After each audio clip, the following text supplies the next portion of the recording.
Hagrid, what exactly are these things? They're goblins, Harry. Back on HP1, when we did the Goblins for the first time, it was an interesting exercise. David Heyman, from the very beginning, said to me, this is not a fantasy film. These goblins have got to feel totally real. They've got to feel like real people in their own environment. And so, when I look at it now, they're very stylised, but they do fit into their environment really well. They fit the flavour of the first movie. When we came back to it on the last movies, we sat back and thought, OK, it's been nearly 10 years. Technically, this will be easier because we're not experimenting as much. But they've got to be so much better. And does Mr. Harry Potter have his key? Goblins have really been my other sort of mainstay of characters. Of course, the Goblin Bank Teller in the first film. I think I played a goblin in the 5th film. And now, of course, in number 7, we have Griphook, who is a very different goblin. Hello. Ready for the office? I'm just so thrilled that I am playing him, because any actor will tell you that. I'm trying to be evil. With Griphook, we looked at what we did on the first picture. Lamp, please. Where it was really a sort of walk-on part that Vern Troyer did. So we took that look and we transposed that look onto Warwick.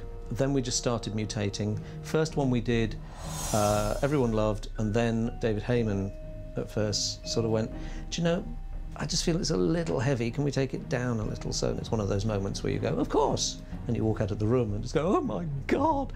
But he was dead right. Yeah, I like those. It's a team effort to bring him to the screen, which is an interesting way of working. There's a huge amount of people involved. As we get dressed now, may not be pleasant, so I'll be back in a few.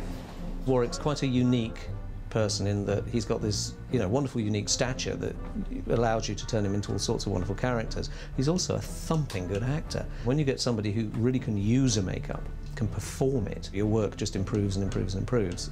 And so I've been very fortunate working with Warwick. And I have your word, Harry Potter, that you'll give me the sword of Gryffindor if I help you.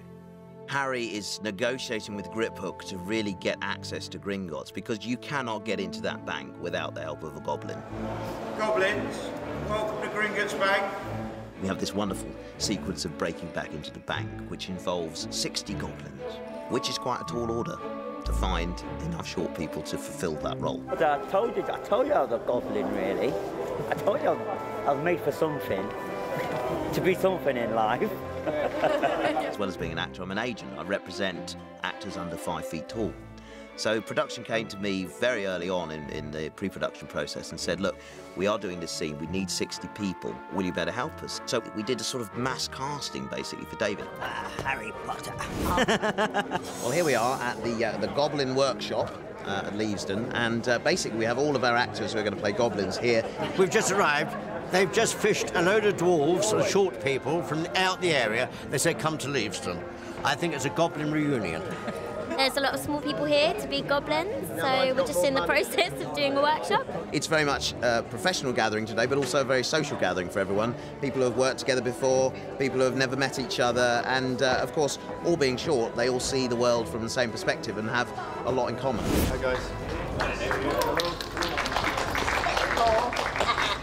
Guys, thank you so much for coming, because we're putting a whole sequence together, and what I need to see and what Jamie needs to see, what we need to see together really, is who we want to foreground and who amongst you might make the stronger actors for us, basically. So thank you very much for coming in. I'll see you all in a minute. Hello, good morning. My name is Rusty. Hi, David. I'm Bindi Johal. I'm Nathan Phillips. My name's Maxwell Ed. I started my career with film career with Willy Wonka's Chocolate Factory, the original. I've done a lot of theatre work. I think the first thing I did was Willow when I was 7. I've been in Prison of Azkaban, briefly. Some of us have been in various Harry Potters before. I did the first one, yeah. I've been 4 of them so far. And the 3rd one and the 4th one.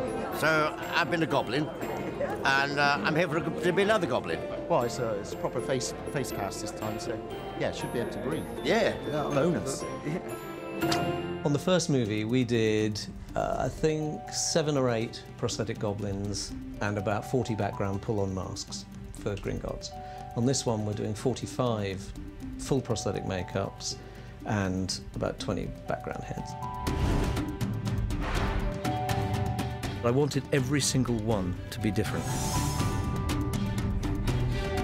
So here we're painting goblin hands and goblin faces being painted.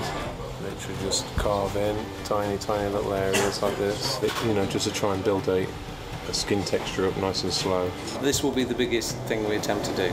Well, we're making the wigs, knotting the hairs in, one at a time.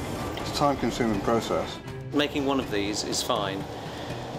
Running a system where you're producing the numbers is actually what's taken the time to figure out. It's, you know, a production line. No, I don't mind it. I think it's quite... It's strange, but hey.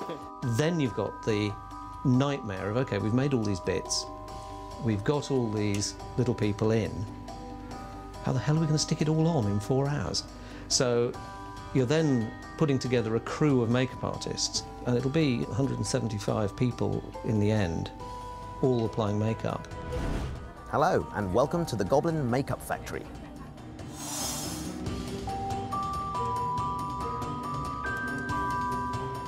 Let your goblins visit the bathroom before you put the hands on them. Today's day 2 of rehearsing the goblin makeups. So yesterday we put the makeups on without any time pressure. What we're attempting to do today is do it actually timed as if we were shooting. Because today's Friday, we shoot on Monday. So today will be interesting. Sorted a lot of things out yesterday, made a lot of mistakes and stuff, so it's good to figure things out a little bit. Just making different mistakes today. That's 10 times better. No, great. Yeah. Lovely.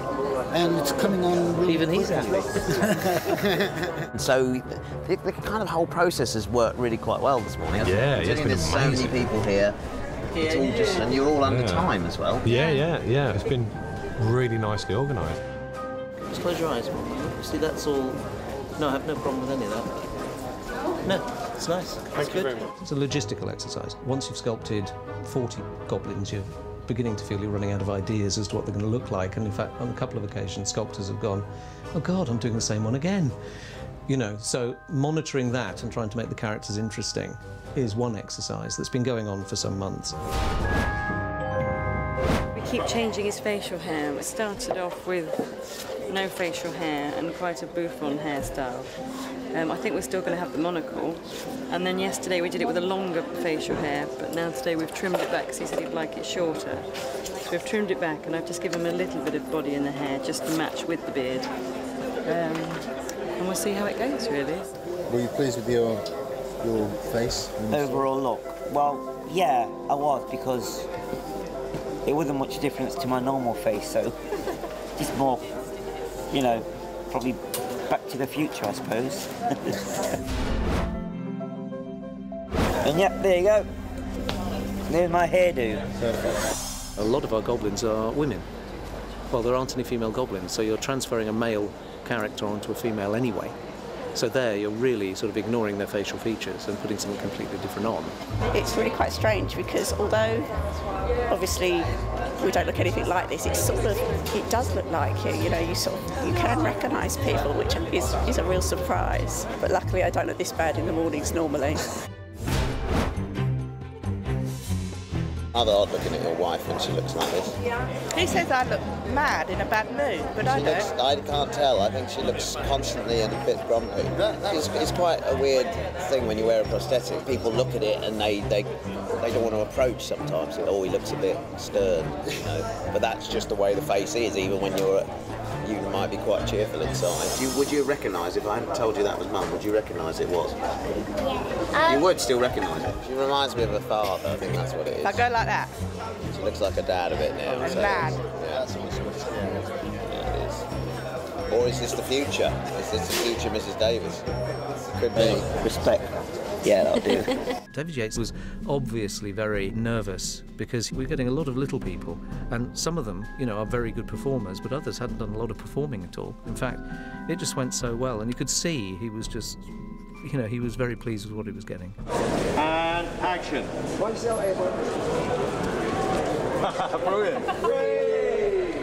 First day of Goblin filming. It was a tremendous day, actually. I think when everybody walked onto set, fully dressed in their suits and their makeup and wigs, and sat at their positions, it was quite special.